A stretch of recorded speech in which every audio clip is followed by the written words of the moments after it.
저리 바랍니다. 오늘은 원래 저희가 그리스도와의 연합 세 번째 시간이었는데요.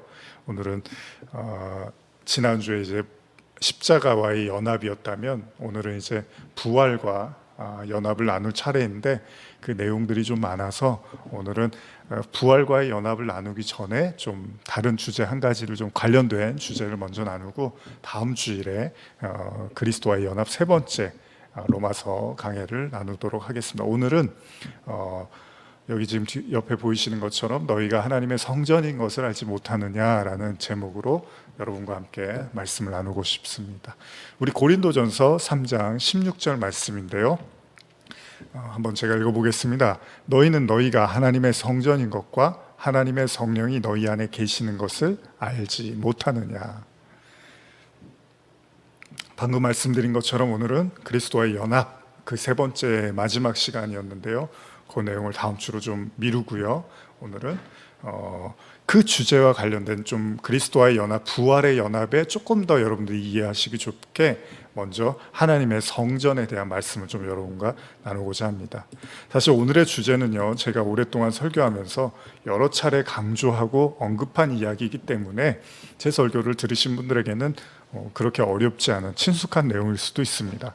그러나 이 내용에 대해서 평소에 별로 깊은 관심을 또 가지지 않으신 분들이라면 좀 낯설게도 들릴 수가 있습니다. 흔히도 우리가 성전하면 떠올리는 게 뭐죠? 당연히 교회죠. 그것도 무슨 건물, 그런 건물을 상징하는 건물상의 교회를 많이 떠올리는데, 어린 시절에 저도 그랬습니다. 그러니까 중학교 시절 제가 처음 교회를 다니면서 교회에 있는 시간이 좋고 친구들하고 사귀는 게 너무나 행복했어요. 그래서 교회만 오면 그렇게 마음이 편하고 든든하더라고요. 그렇기 때문에 성전이라고 하면 당연히 저는 내가 다니고 있는 건물적 교회라고 생각하는 것에 조금 더 의심의 여지가 없었습니다. 그런데 시간이 흐르면서 이제 신학교에 들어가고 교회라는 것이 단순히 건물이 아니라 헬라어로 에클레이시아라고 하는데요. 엄밀히 말하면 그러니까 하나님의 부르심을 받은 성도들의 모임 혹은 구원받은 하나님의 백성들의 모임이라는 뜻 정도로 이제 이해를 하게 되었습니다. 그러니까 교회라는 건요, 엄밀히 말하면 건물이 아니라 에클레이시아라는 단어를 생각해 보면 일종의 사람의 모임이라고 볼 수 있다는 거죠. 물론 그 사람들이 또 정기적으로 모이려면 어떻게 해야 되죠? 건물이 또 필요하죠. 그런데 그것이 성스러움의 대상이 될 수는 없다는 거예요. 그냥 그 사람들이 모이기 위한 건물인 거지 그 건물 자체가 성스러움의 대상이 될 수는 없다는 겁니다. 왜냐하면 그 모임은 어디에서나 자유자재로 이루어질 수 있기 때문이죠. 우리가 보통 자주 사용하는 성경 구절도요, 이런 내용을 뒷받침하는데요. 마태복음 18장 19절에서 20절을 보시면 한번 같이 볼까요? 내가 진실로 다시 너희에게 이르노니 너희 중에 두 사람이 땅에서 합심하여 무엇이든지 하늘에 계신 내 아버지께서 무엇이든지 구하면 하늘에 계신 내 아버지께서 그들을 위하여 이루게 하시리라. 두세 사람이 내 이름으로 모인 곳에는 나도 그들 중에 있느니라. 참 예전에 처음에 기도할 때 참 학생 때도 그렇고 이 구절을 참 자주 떠올렸던 것 같아요. 그렇죠? 여러분들도 그런 기억이 있을 거예요. 적은 인원이 모였을 때 이런 거죠. 하나님, 우리가 비록 적은 모임이지만 하나님 말씀에 두세 사람이 기도하면 하나님이 임하신다고 했으니까 우리가 그걸 믿고 기도합니다. 이제 이런 의미로서 우리가 이 구절을 많이 생각을 했는데, 액면 그대로 우리가 이걸 받아들일 수도 있고요. 다른 또 의도가 있을 수도 있겠죠. 어쨌든 간에 주님은 둘이 됐던 셋이 됐던 주님의 이름으로 모인 곳에 거한다는 사실이잖아요. 그런 의미에서라면 어쩌면 교회는 사람의 인원수라든지 건물의 유무가 아니라 오로지 하나님의 임재를 지칭하는 걸 수도 있겠죠. 사실 성전이 왜 성전입니까? 하나님이 임재가 있었다고 믿었으니까 성전인 거잖아요. 사실 이런 생각들은요, 예배에 대해서도 비슷하게 생각을 하게 됩니다. 왜요? 예배란 무엇인가라고 생각을 했을 때 처음에 저는 교회에 와서 사람들과 함께 모여서 찬송 부르고 설교 말씀 듣고 헌금하고 축도받는 거, 이걸 예배라고 생각을 했었거든요. 그러던 중에 당시에 제가 이제 청년 때 청소년 때 주로 가던 그 찬양 집회에서 이제 찬양 인도하시던 분께서 아주 유명한 분이었는데, 그분이 이제 자주 하셨던 말씀이 삶이 예배다라는 말씀을 하신 것을 듣게 됩니다. 그러니까 예배라는 게 단지 교회에 나와서 정해진 시간에 그런 어떤 형식적인 예배만을 예배라고 하는 게 아니라 우리의 삶 전체가 예배다. 그래서 우리가 예배자로 살아야 된다라는 이야기였습니다. 그때부터 이제 예배에 대한 생각이 조금씩 바뀌기 시작했던 것 같은데요. 그러니까 예배라는 건 단지 시간과 공간에 매여 있는 것이 아니라 우리가 성전을 생각할 때요, 하나님의 임재가 있는 곳이라고 성전을 여기는 것처럼 예배 역시도 그런 개념으로 이해해야 될 필요가 있다는 거죠. 그러던 가운데 청년 시절에 이제 보게 된 요한복음 4장의 말씀이 저에게 굉장히 큰 충격을 가지고 오게 됩니다. 그건요, 다름 아닌 예수님께서 사마리아라는 우리 모두가 잘 아는 것처럼 부정한 동네라고 여겼던 거기에서, 그래서 당시 유대인들은 부정하다고 지나가지도 않았던 바로 그 사마리아에서 여인을 만나게 되죠. 근데 그 여인한테 예수님이 어떻게 보면 굉장히 하찮게 여기는, 쳐다도 보지 않고 사람들이 정말 이렇게 부정하다고 생각했던 그 여인에게 다른 얘기가 아니라 예배에 대한 말씀을 하시더라는 거예요. 제자들에게도 구체적으로 예배에 대한 이야기를 하시지 않던 예수님께서 당시 손가락질 받던 소위 개 취급을 당하던 이방 여인에게 그렇게 깊고도 오묘한 말씀을 하시더라는 겁니다. 한번 그 구절을 좀 읽어볼까요? 요한복음 4장 21절에서 24절인데요. 예수께서 이르시되 여자여 내 말을 믿으라. 이 산에서도 말고 예루살렘에서도 말고 너희가 아버지께 예배할 때가 이르리라. 너희는 알지 못하는 것을 예배하고 우리는 아는 것을 예배하노니 이는 구원이 유대인에게서 남이라. 아버지께 참되게 예배하는 자들은 영과 진리로 예배할 때가 오나니 곧 이때라. 아버지께서는 자기에게 이렇게 예배하는 자들을 찾으시느니라. 하나님은 영이시니 예배하는 자가 영과 진리로 예배할지니라. 여러분, 왜 예수님이요 여인에게 이런 말씀을 하셨을까요? 왜 하필 제자들이 아니라 오히려 이방 땅에 부정하다고 손가락질 받던 여인에게 예수님이 이렇게 깊은 진리의 말씀, 그것도 예배와 관련된 말씀을 던져주셨냐는 거예요. 당시 저에게 이 내용들이 굉장히 충격이 됐고요, 놀랍고 큰 은혜가 되기도 했습니다. 그렇습니다. 예수님은 사마리아 여인에게 예배를 말씀하십니다. 제가 이걸 현대어로 한 번 더 읽어드릴게요. 4장 21절인데 예수께서 여자에게 말씀하셨다. 여자여 내 말을 믿어라. 여기도 아니고 예루살렘도 아닌 곳에서 아버지께 예배 드릴 때가 온다. 예배는 어디서 드리느냐가 중요한 게 아니라 어떻게 드리느냐가 중요하다. 너희 사마리아 사람들은 하나님을 잘 알지 못하고 맹목적으로 예배를 드리지만 우리 유대 사람은 하나님을 알고 예배를 드린다. 이는 구원이 유대 사람들에게서 오기 때문이다. 하나님은 영이시다. 그러니 우리는 반드시 영과 진리로 예배를 드려야 한다. 아버지께서 이런 예배를 우리에게 원하신다. 제가 좀 현대어 성경으로 읽어드렸는데요, 여기서의 핵심은 뭐죠? 예배는 어디에서 드리는 것이 중요한 것이 아니라 어떻게 드리는가가 중요하다는 겁니다. 잘 아시죠? 물론 그 어떻게는 우리가 잘 알듯이 신령과 진정으로 드려야 된다는 거잖아요. 그러니까 성전의 개념과 같이요, 예배 역시도 단순한 장소나 시간에 국한된 것이 아니라는 겁니다. 사실 본질적으로 성전이 하나님의 구원받은 백성들의 모임 혹은 그 가운데 임하시는 하나님을 뜻한다면요, 예배 역시도 그리스도라는 성령과 진리로 드려지는 것이 더욱 중요하다는 거죠. 그러니까 우리가 지난 시간을 통해서, 여러 시간들을 통해서 배웠던 말씀을 떠올려 보면 진정한 예배는 영과 진리, 즉 그리스도의 영을 통하여 진리, 즉 예수 그리스도에 의한 은혜로 드려지는 거라는 거죠. 그러기 위해서는 반드시 우리가 그리스도와의 연합을 통하여 죽음과 부활에 이르는 이 과정들을 겪어내야 한다는 것입니다. 오늘은요, 우리가 성전과 관련된 말씀을 나누고 있으니까 다시 성전에 관한 말씀으로 돌아가 보면 우리가 잘 아는 것처럼요, 구약에서 다윗과 솔로몬에 의하여 성전이 지어진 이래로 이스라엘의 성전에 관한 신앙은 가히 절대적이었습니다. 어쩌면 그들은요, 성전을 하나님처럼 여기면서 신앙생활을 했다고 해도 과언이 아니에요. 왜냐하면 당시에 유대인들에게 성전은 하나님의 임재의 장소였고 하나님과 교통할 수 있는 가장 거룩한 곳이었잖아요.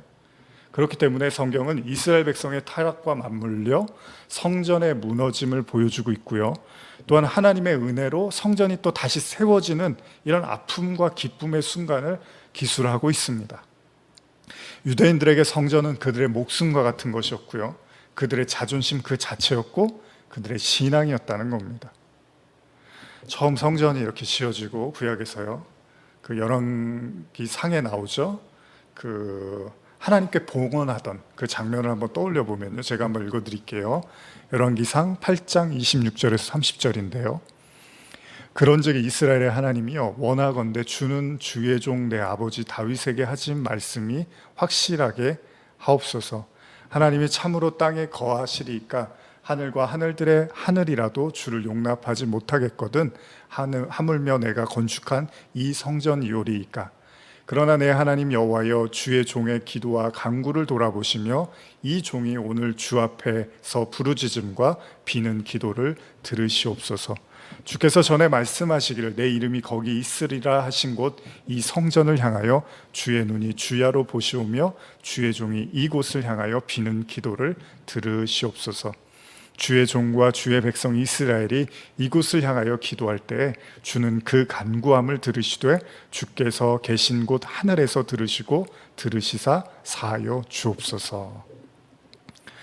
그렇습니다. 이스라엘 백성들에게 성전은 어쩌면 하나님 그 자체였는지도 몰라요. 왜요? 눈에 보이는 거니까 성전은. 그렇기 때문에 성전의 무너짐은 그야말로 고통스럽고 참혹한 시간이었음이 분명합니다. 또한 그 성전이 다시 세워지는 모습은 하나님의 임재와 희망을 그릴 수도 있겠죠. 그만큼 성전이 정말 중요했어요. 그런데 신약에서 느닷없이 그렇게 소중하고 목숨과 같이 여겼던 그 성전에 대해서 예수님이 뭐라고 하시냐면, 하나님의 아들이라고 자칭하는 예수님께서 성전을 모독하는 듯한 발언을 하는데요, 그게 뭐냐면 성전을 무너뜨림에 대한 이야기를 하십니다. 물론 예수님은요, 공생애를 시작하시고 여러 차례 당시의 그 유대인들과 마찰을 빚으셨습니다. 대표적인 것이 그가 자신을 하나님의 아들이라고 지칭하는 거였잖아요. 그 유대인들이 뭐라 그랬죠? 신성 모독이라고 했죠. 그런데 그 예수가 유월절을 앞두고 예루살렘 성전에 오셨는데 거기에서 어떤 일이 일어납니까? 또 거기서 비둘기를 팔고 소와 양을 팔고 돈 바꿔주고 환전하고 이런 사람들 보면서 이제 돗대기 시장 같은 모습을 보니까 마침내 예수님이 분노를 터뜨리고 거기서 예수님께서 채찍을 휘두르고 그걸 뒤에 엎어버리셨어요. 성전 마당에서요. 그러니까 사람들이 당황을 하는 거죠. 도대체 당신이 누구기에 이렇게 함부로 성전에서 난동을 피우냐고. 그러면서 예수님한테 묻습니다. 뭐라고 묻냐면 요한복음 2장 18절에서 20절인데요. 이것도 한번 읽어드릴게요. 이에 유대인들이 대답하여 예수께 말하기를 내가 이런 일을 행하니 무슨 표적을 우리에게 보이겠느냐. 예수께서 대답하여 이르시되 너희가 이 성전을 헐라 내가 사흘 동안에 일으키리라. 유대인들이 이르되 이 성전은 46년 동안에 지었거늘 내가 3일 동안에 일으키겠느냐 하더라.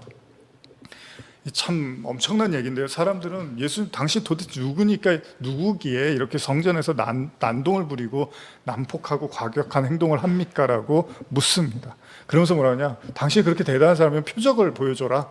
무슨 표적을 보여줄 거냐라고 말하니까 예수님이 말씀을 하시는 거예요. 그래, 이 성전을 한번 헐어봐. 내가 사흘 동안에 일으켜줄게. 사람들이 이 말을 이제 액면 그대로 받아들이고 굉장히 의아해하죠. 왜냐하면 정말 당신이 그런 능력을 가졌는가? 이 성전은 46년 동안에 지어진 건데 어떻게 사흘 동안에 다 짓겠냐는 거예요. 여러분, 마치 이 장면만 보면 예수님이 정말 허무한 농담을 하는 것처럼 비춰지기도 합니다. 또 어차피 예수님이 말씀대로 기적을 일으키려면 먼저 성전을 무너뜨려야 되는데 아무도 그 일을 할 자가 없잖아요. 누가 성전을 무너뜨리겠어요? 예수님이 기적 보여줄 테니까 한번 무너뜨려봐 그래서 무너뜨릴 사람이 아무도 없잖아요. 그러니까 그냥 이건 불가능한 농담처럼 들릴 수도 있다라는 겁니다. 여러분들 어떻게 생각하십니까? 왜 예수님이 느닷없이 성전을 무너뜨리고 자신이 사흘 만에 다시 세우겠다고 말씀하신 걸까요? 여러분도 이 말이 그냥 되지도 않을 이야기를 예수님이 하신 것이라고 생각하지는 않을 겁니다. 그렇다고 이 말을 또한 진지하게 생각하지 않고 넘어가실 분도 많으실 거예요. 중요한 사실은요, 이스라엘 백성의 심장과도 같은, 그들의 자존심과도 같은, 그리고 하나님의 임재의 상징인 성전을 예수님께서 무너뜨리라고 말씀하신 거죠. 그리고 이 말씀은 분위기 좋은 상태에서 하신 것이 아니라 예수님이 성전에서 재물을 팔고 있는 사람들에게 분노를 쏟아내신 이후에 하신 말씀이라는 거예요. 그러면 단지 예수님이 화가 나서 이런 얘기를 하셨느냐? 물론 그렇지는 않아 보입니다. 성전 가지고 화나 갖고 무너뜨리라고 이런 말 하실 분이 아니잖아요. 예수님이 감정을 추스르지 못하고 그런 실언을 하실 리는 없습니다. 성경은 더 이상 이 부분에 대한 세세한 언급은 없지만 중요한 사실은 예수님이 성전을 무너뜨리라고 하시는 거예요. 그리고 사흘 만에 일으키겠다고 말씀하십니다. 여러분, 사람들의 말대로 그게 가능합니까? 정말 성전이 무너지면 예수님이 사흘 안에 완공할 수 있다는 말씀을 하시는 건가요? 자기의 능력을 과시하려고 하신 말씀일까요? 분명히 그게 아니잖아요. 예수님은 기적을 자랑하시던 분이 아닙니다. 먼저 우리가 예수님의 말씀을 좀 더 생각해 보면 한 가지 단서를 찾을 수 있는데요. 그게 뭐냐면 사흘입니다. 사흘. 하루 이틀, 사흘, 3일. 자, 우리는 이 사흘이라는 말에서 어렴풋이 예수님의 죽음과 부활을 떠올리게 되죠. 그러니까 예수님이 자신 십자가에서 죽으시고 사흘 만에 부활하셨잖아요. 그러니까 부활하시면서 성전을 세우시겠다는 그런 얘기인가? 그럼 그게 또 무슨 말인가? 정말 예수님이 죽으시면 성전이 무너졌고 사흘 후에 성전이 다시 세워졌나요? 아니잖아요. 그래서 이 얘기 때문에 예수님 조롱을 많이 받으시는데요. 십자가에서도 예수님이 이 얘기로 조롱을 받으시는데 마태복음 27장 38절에서 40절 보시면요. 이때 예수와 함께 강도 둘이 십자가에 못 박히니 하나는 우편에 하나는 좌편에 있더라. 지나가는 자들은 자기 머리를 흔들며 예수를 모욕하여 이르되 성전을 헐고 사흘에 짓는 자여 내가 만일 하나님의 아들이거든 자기를 구원하고 십자가에서 내려오라 하며. 당연히 사람들도 예수의 이야기를 믿을 수가 없습니다. 그런데 중요한 사실은요, 정말 예수님의 말씀대로 됐냐는 거예요. 물론 우리가 다 알고 있죠. 예수님이 십자가에 죽으시고 사흘 만에 부활하셨지만 성전이 무너지거나 또 다시 세워지는 그런 일은 없었습니다. 다만 성전과 관련된 한 가지 사건은 존재했습니다. 이것도 한번 읽어볼게요. 마태복음 25장 50절에서 51절인데요. 예수께서 다시 크게 소리 지르시고 영원히 떠나시니라. 이에 성소 휘장이 위로부터 아래까지 찢어져 둘이 되고 땅이 진동하며 바위가 터지고. 하나님의 임재를 나타내는 성소의 휘장이 갈라진 겁니다. 그리고 이는 우리가 잘 아는 것처럼 원래는 대제사장만 드나들 수 있었던 하나님의 임재를 상징하는 곳이 이제는 누구나 예수의 공로로 말미암아 하나님 안으로 들어갈 수 있게 해준 거죠. 그렇다면 예수님 말씀하신 성전을 헐고 사흘 만에 다시 세우겠다는 말씀은 무엇을 의미하는 걸까요? 현실에서 일어나지 않은 일을 예수님은 왜 말씀하신 걸까요? 여러분들은 이 말씀이 무슨 의미라고 생각합니까? 다시 우리가 예수님의 처음 이 말씀을 언급할 때로 한번 돌아가 볼까요? 그 본문을 다시 읽어보겠습니다. 요한복음 2장 19절에서 21절인데요. 예수께서 대답하여 이르시되 너희가 이 성전을 헐라 내가 사흘 동안에 일으키리라. 유대인들이 이르되 이 성전은 46년 동안에 지었거늘 내가 3일 동안에 일으키겠느냐 하더라. 그러나 예수는 성전된 자기 육체를 가리켜 말씀하신 것이라. 잘 들어보셨나요? 예수님은 성전을 말씀하시면서 자기 자신이 성전이라고 말씀을 하십니다. 왜냐하면 예수님이야말로 사실 하나님의 완벽한 임재잖아요. 성전이 아니라 예수님이 하나님의 완벽한 임재잖아요. 하나님이시잖아요, 예수님은. 안타깝게도 당시에 이스라엘 백성들은 성전에서 제사를 드리며 성전을 목숨처럼 여겼지만 예수님의 말씀대로 그들의 성전을 사모하는 열심이 오히려 예수님을 삼켜버리는 격이 됩니다. 우리는 이걸 성전 제일주의라고 하죠. 그러니까 성전을 너무 중요하게 여기다 보니까 진짜 하나님의 뜻을 못 보고 하나님을 못 보니까 예수님이 오셨는데도 핍박하고 박해하더라는 거예요. 그 나중에 이제 스데반이 여기에 대해서 뭐라고 말을 하냐 하면 이런 설교를 합니다. 유대인들 향해서. 사도행전 7장 47절에서 51절인데요. 제가 읽어볼게요. 솔로몬이 그를 위하여 집을 지었느니라. 아까 그 성전 얘기하는 거죠, 구약에. 그러나 지극히 높으신 이는 손으로 지은 곳에 계시지 아니하나니 선지자가 말한 바 주께서 이르시되 하늘은 나의 보좌요 땅은 나의 발등상이니 너희가 나를 위하여 무슨 집을 짓겠느냐? 짓겠으며 나의 안식할 처소가 어디냐? 이 모든 것이 다 내 손으로 지은 것이 아니냐 함과 같으니라. 목이 곧고 마음과 귀에 할례 받지 못한 사람들아 너희도 너희 조상과 같이 항상 성령을 거스르는도다.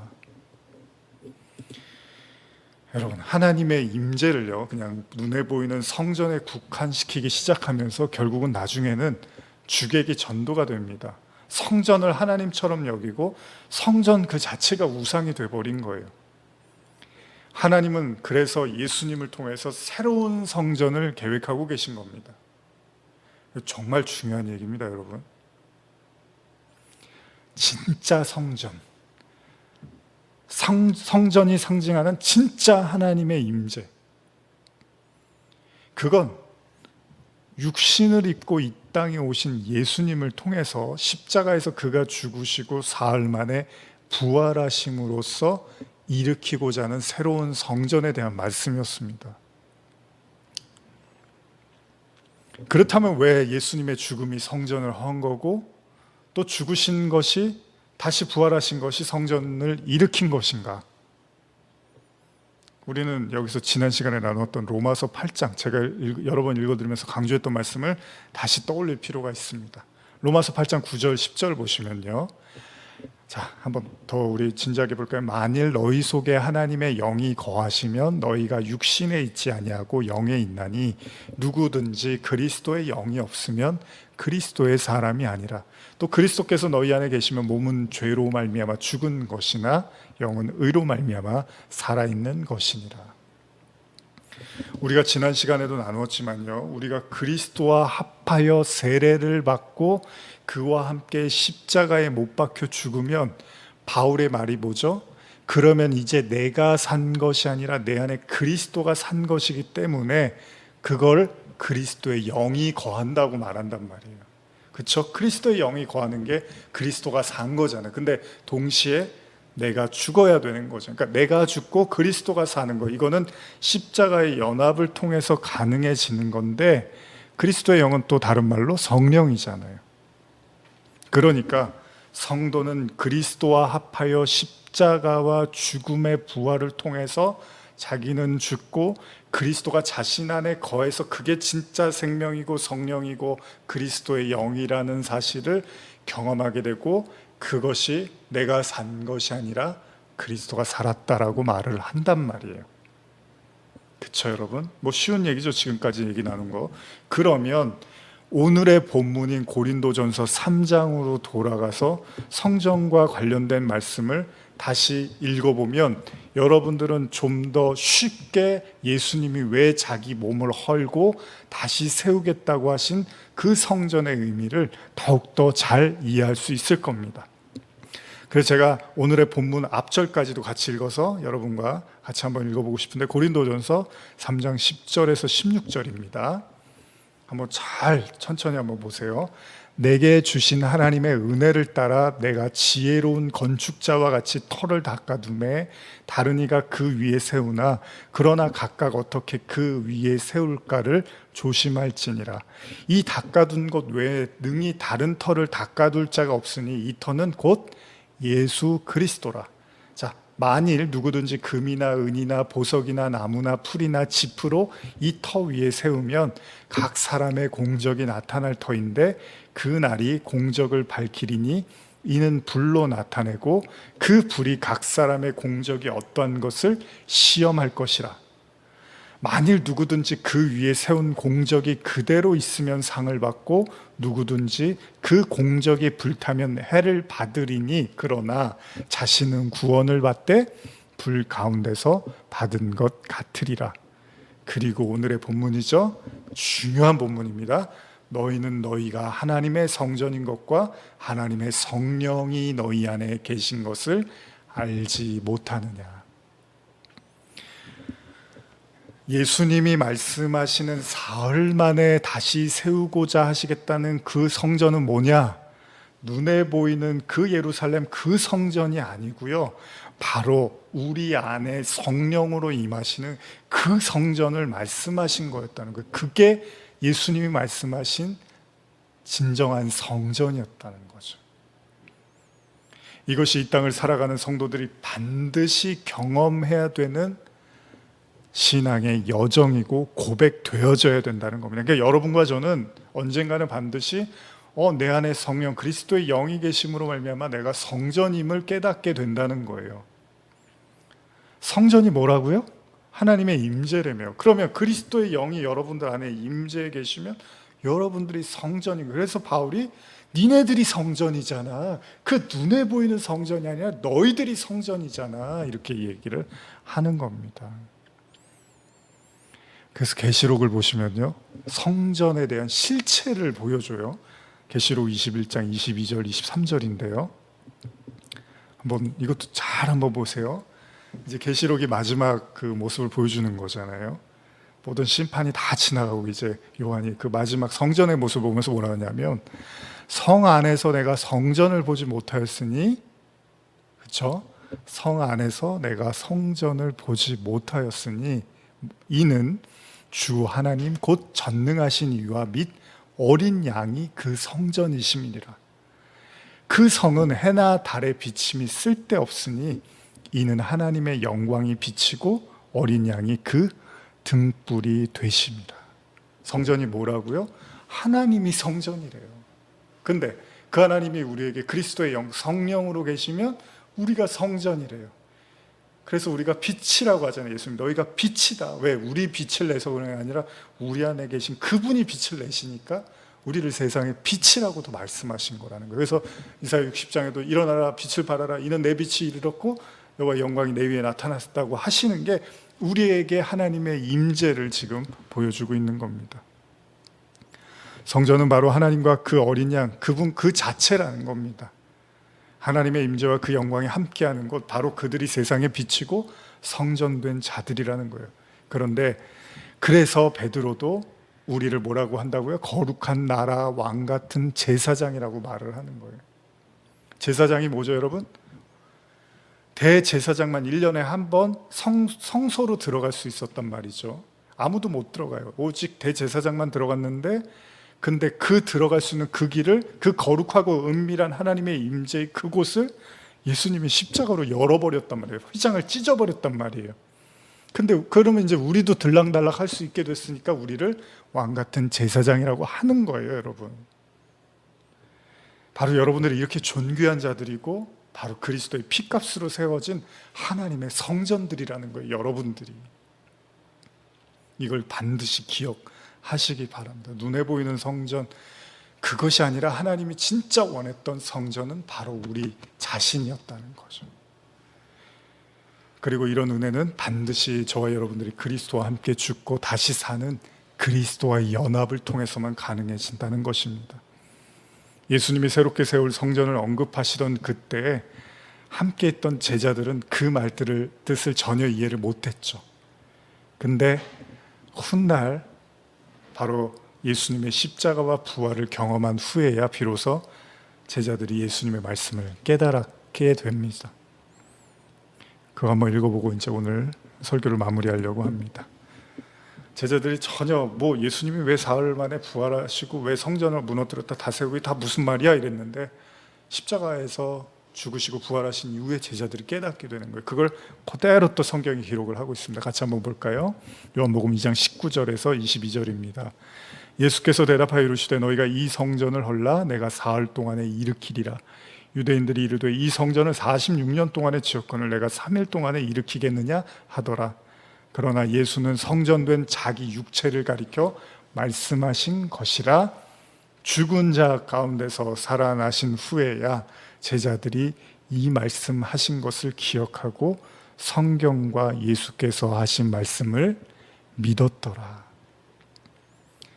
이 모든 것들을 우리가 믿음으로 받아들이기 위해선 반드시 그리스도와 함께 죽고 부활할 때 그리스도의 영이 나와 함께 하시는구나, 내가 바로 성전된 자구나라는 걸 고백하게 된다는 겁니다. 그러면 이제 그 눈에 보이는 성전이 아니라 바로 내 안에 하나님의 임재, 성전으로 함께 하시는 하나님의 영광을 보게 된다는 것입니다. 이것이 바로 그리스도의 연합의 축복입니다. 힘겨운 이 시대를 살아가는 모든 성도들 가운데 하나님의 이 성전된 자의 축복이, 너희가 하나님의 성전인 것과 하나님의 성령이 너희 안에 계신 것을 알지 못하느냐고 말하는 이 바울의 메시지가 우리의 심령 가운데 열매 맺기를 간절히 축복합니다. 기도하시겠습니다.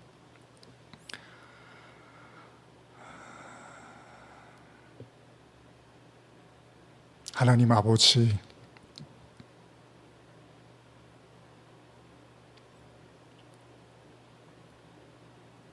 하나님이 우리 안에 거하시고 우리를 성전 삼으시기를 원하십니다.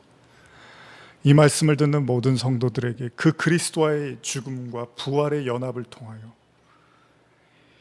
이제 눈에 보이는 성전이 아니라 바로 그들의 영혼이 하나님의 성전임을 깨닫고 하나님께 영광 돌리며 하나님의 나라를 이 땅에서도 누리는 복된 삶을 살게 하여 주시옵소서. 또 추석을 맞이해서 또 여러 모양으로 또 보낼 모든 성도들에게 하나님의 긍휼과 자비와 또 위로하심과 눈물 닦아주심과 또 새 힘을 주시고 또 가족 안에 화목과 화평의 은혜로 임하여 주시옵소서. 행여나 외롭고 애통하는 영혼들이 있다면 주님 더 풍성한 은혜로 이 추석 보낼 수 있도록 인도하여 주시옵소서. 지금은 우리 주 예수 그리스도의 은혜와 하나님 아버지의 사랑과 성령의 교통하심이 너희는 하나님의 성전인 것과 하나님의 성령이 너희 안에 계신 줄을 알지 못하느냐는 그 바울의 고백처럼 오늘 하나님 앞에 그리스도와의 연합을 통하여 죽고 부활하며 하나님의 성전으로 살아가기를 사모하며 주님 앞에 예배 드리는 모든 성도들 머리 위에 지금부터 영원히 함께 있을지어다. 아멘.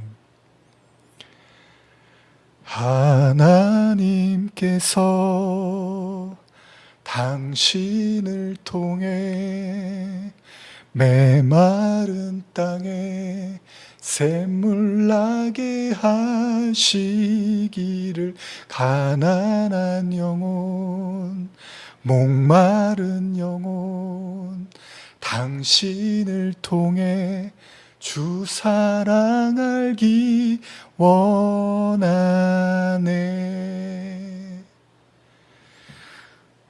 추석 명절 또 하나님의 은혜 가운데 풍성하게 보내시기를 축복하고요. 또 한 주간도 건강하시고 계신 모든 곳에서 하나님의 보호하심과 임재가 함께 하시기를 기도드립니다. 다음 주일에도 각 가정에서 비대면으로 예배 드리겠습니다. 다음 주일에 뵙겠습니다.